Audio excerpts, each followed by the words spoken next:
Happy Monday. Got some difficult people in your life? Got some pain and problems? Feeling tortured? Feeling overwhelmed? I got some for you. Listen to this great sermon about Job's life this morning on my run.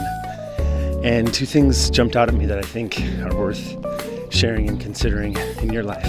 Most people just think the book of Job is like this book about suffering and maybe how Job overcame that suffering eventually, which I think that's a good point. And there's so much of that book. It's long. It's maybe one of the first books in the history of the Bible when you put it together chronologically. And it's got some amazing stories of Job's suffering and how he overcame it. But the thing that this pastor pointed out was at the beginning, Job is interceding for his kids. At their feasts, he would offer sacrifices just in case they sinned. Wow, that is an awesome example of intercession. And I want to encourage myself and also you, because you're watching this video, to do that, to intercede for people in your life. And you don't always have to know all the things they did wrong, but if you just stand in the gap, sometimes it's more important what you say to God about them than what you say to them. God can move in powerful ways beyond what we can ask for or imagine. And I think interceding, praying for people, asking God to move in their lives is going to bring huge, huge breakthrough. The second thing is at the end of Job's life, his friends who had been ridiculing him during the suffering and all that, they actually need help from God. And God says, I'm not really going to listen to you. You need to go to Job and he'll pray for you. And then Job does. I don't know.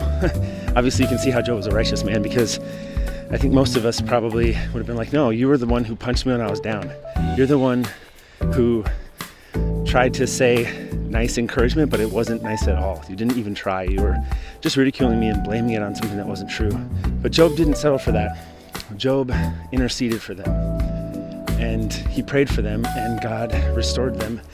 And God restored Job to a better situation. I think it said 2 times better than what he originally had.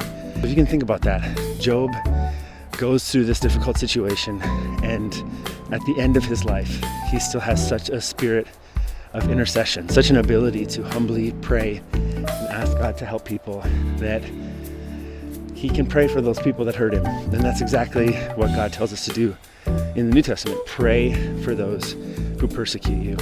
And I know that if you will humbly go to God on behalf of these people, whether it's family members and friends, like at the beginning, or whether it's even the people that have been out to get you, all the way through the rest of the book of Job, you will see God moving, and you'll be surprised at the powerful things he does in their lives and the powerful things he does in your life. Happy Monday.